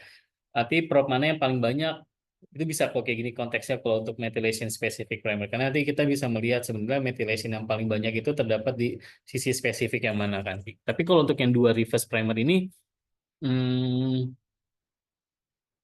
bisa sih, berarti kan dia akan menjadi 2 target yang sama untuk 2 jenis mutasi yang berbeda. Betul nggak sih masuknya ke arah sana? Jadi dia pakai 1 forward yang sama, terus 2 jenis reverse yang beda, ini reverse ke 2 jenis methylation yang berbeda. Bisa. Jadi nanti bisa ngelihat metylasi yang paling banyak. Ini penelitian yang kayak gini tuh mirip-mirip kalau kita mau ranahnya kayak ke allele determination atau ke single nucleotide polymorphism, juga biasanya pakai MSP kayak gitu. Oke, semoga bisa menjawab. Oke, terima kasih banyak Pak Ziko dan Laurentius Dev, sudah ada percakapan ya di sini, jadi tektokannya enak gitu. Nah, selanjutnya saya izin share screen. Di sini saya mau mengajak Bapak Ibu semua untuk isi link absensi yang udah saya tadi sempat kirimkan di chat Zoom juga, atau mungkin yang terlewat bisa scan QR di sini, karena peserta yang mengisi absensi saja yang akan jadi yang mengisi absensi akan mendapatkan e-sertifikat dari kami. Jadi jangan lupa untuk mengisi absensinya dengan syarat nama lengkap dan tulis institusi yang lengkap juga agar sertifikatnya benar. Nah, agar tidak lama-lama lagi juga, selanjutnya mau ke agenda selanjutnya nih, yaitu light quiz. Sebentar, saya outkan dulu. Nah, jadi kuisnya akan lewat Slido, jadi tolong teman-teman, aku mau partisipasinya lagi untuk ikut join light quiznya, karena pemenangnya akan mendapatkan reward dari IBS maupun Fazaim. Jadi ayo ikut yang mau hadiah dan rewardnya ikut kuis ini. Ditunggu hingga 11.36.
Ayo 1 menit lagi ditunggu untuk teman-teman yang ingin join quiz.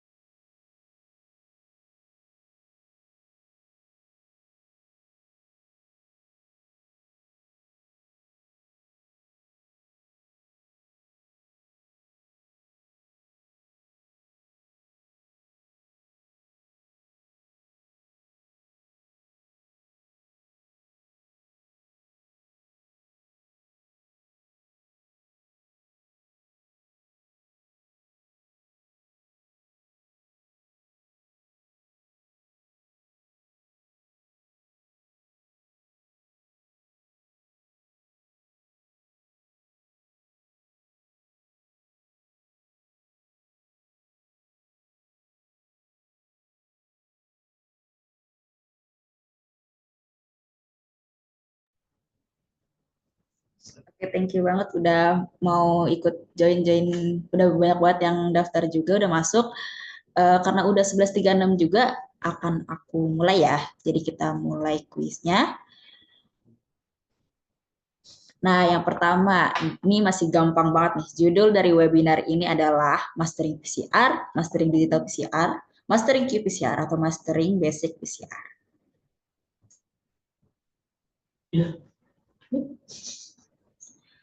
Oke, betul, belum ada yang salah. Jadi benar, yang pertama adalah Mastering qPCR ya.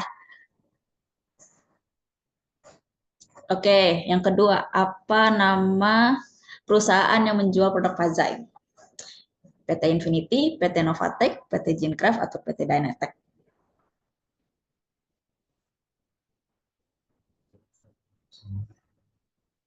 Oke, sejauh ini juga masih ada yang belum ada yang salah ya. Jadi benar, yang perusahaan yang menjual produk Fazaim itu adalah PT Infinity Bioanalytica Solutions. Next ke selanjutnya, di mana lokasi kantor PT Infinity? Yaitu ya, tadi di product introduction udah dijelasin kami lokasinya ada di mana.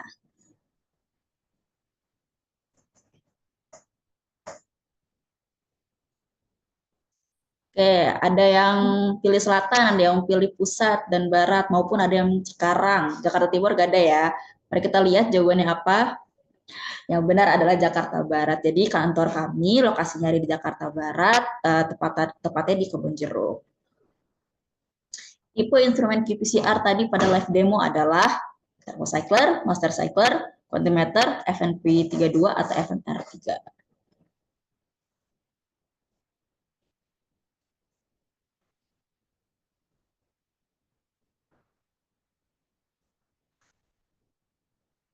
Oke, ini ada beberapa jawaban juga ya.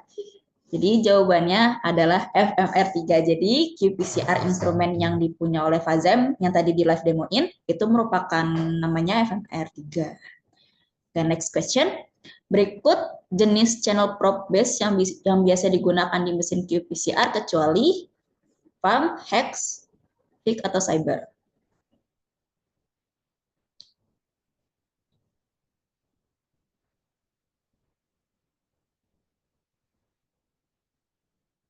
Oke, di sini juga ada beberapa jawaban ya. Jadi yang benar adalah cyber. Nah, cyber ini digunakan buat fluorescence dye base. Nah, kalau probe base biasanya yang digunakan itu ada banyak dan dibedakan berdasarkan panjang gelombangnya gitu. Nah, ini insya Allah masih gampang ya. Berapakah suhu denaturasi pada PCR maupun qPCR?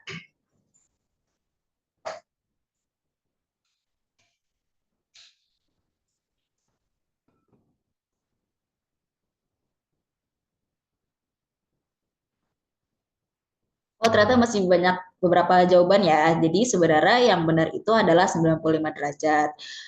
Karena suhu denaturasi untuk proses PCR sendiri itu rentangnya ada di 95 hingga 98 derajat Celcius. Jika untuk digunakan untuk membuka untai ganda DNA-nya. Nah, di bawah itu DNA belum kebuka. Gitu. Next, manakah yang bukan bagian dalam setup plate qPCR? Positive control kah, negative control, atau non-template control, atau non-invasive control, atau yang standar?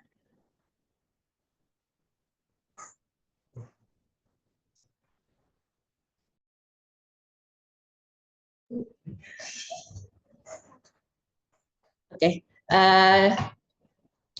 ini ada 3 jawaban ya. Mari kita lihat yang benar yang mana. Oke, yang benar adalah non-invasive control. Nah, ketika setup plate qPCR itu, positif dan negatif kontrol penting digunakan untuk melihat bahwa enzim yang digunakan masih dalam kondisi optimum. Nah, kalau NTC digunakan untuk melihat tidak adanya kontaminasi pada reagen atau buffer yang digunakan, sedangkan standar buffer itu digunakan untuk membentuk kurva standar. Oke, yang selanjutnya, dalam mendesain probe based qPCR, manakah yang tidak diperlukan dalam preparasi tersebut? Probe, quencher, reporter, prime forward reverse, atau RNA polymerase.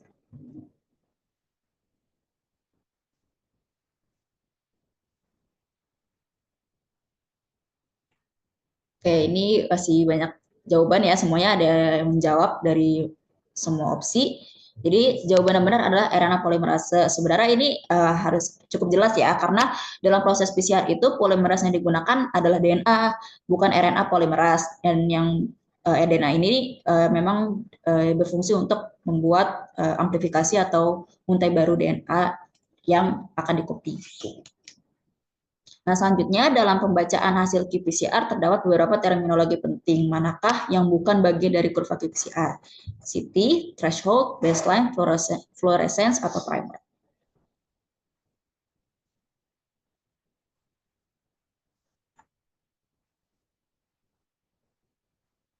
Oke, ini ada beberapa jawaban juga. Mari kita lihat jawaban yang benar apa. Nah, jawaban yang benar adalah primer. Jadi primer itu merupakan sequence pendek sebagai amplikon yang akan diperbanyak dengan PCR dan bukan bagian dari kurva amplifikasi. Jadi tidak ada kurva primer di qPCR. Gitu. Ini pertanyaan terakhir. Apa brand micropipette yang dijual oleh PT Infinity Bionautica Solusindo? Ini intermezzo juga ya untuk PT Infinity. Gitu.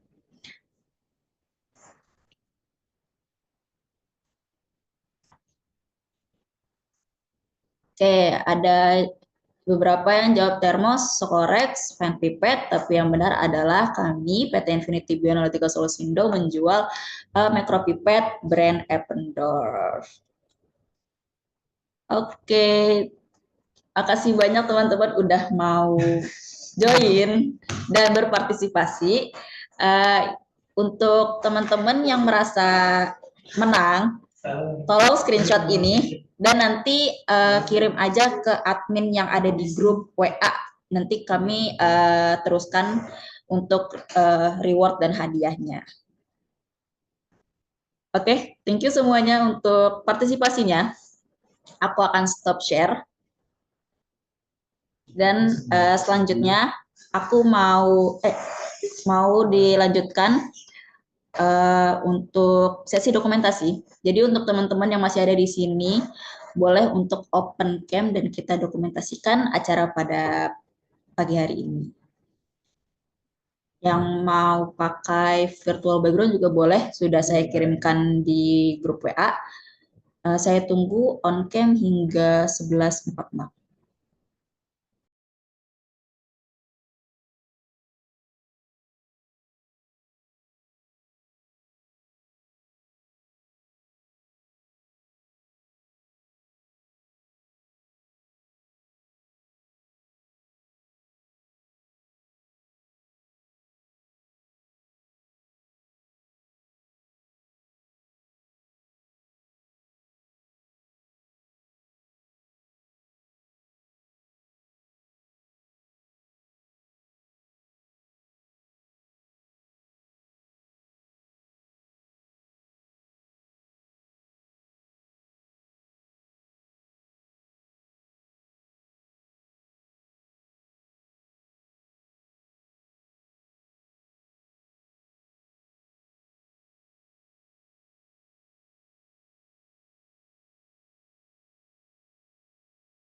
Oke, karena waktu sudah menunjukkan pukul 11.46,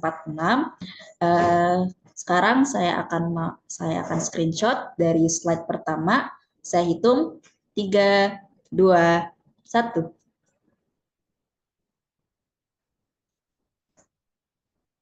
Oke, untuk slide kedua.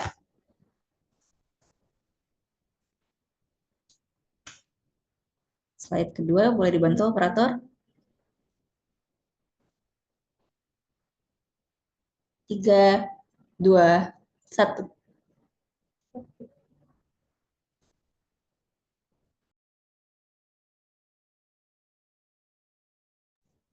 Slide terakhir di slide ketiga.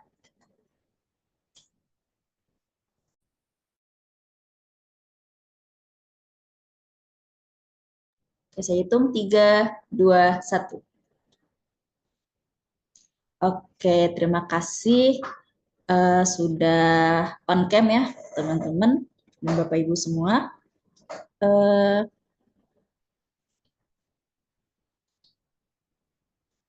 Di sini saya mau reminder agar jangan lupa untuk isi absensi, apalagi teman-teman yang udah komitmen sampai akhir acara, karena hanya peserta yang mengisi absensi yang mendapatkan e-sertifikat dari kami. Terima kasih semuanya, alhamdulillah kita sudah di penghujung acara. Saya Hajar di sini sebagai pemandu acara dari tadi pagi hingga siang hari ini. Mau berterima kasih banyak atas partisipasi dan antusias Bapak, Ibu, dan teman-teman semua dari awal hingga akhir. Semoga apa yang didapatkan materi hari ini dapat berguna untuk kedepannya. Saya Hajar sebagai moderator hari ini pamit undur diri. Semoga kita dipertemukan di kesempatan berikutnya. Dadah. Boleh leave Zoom sekarang.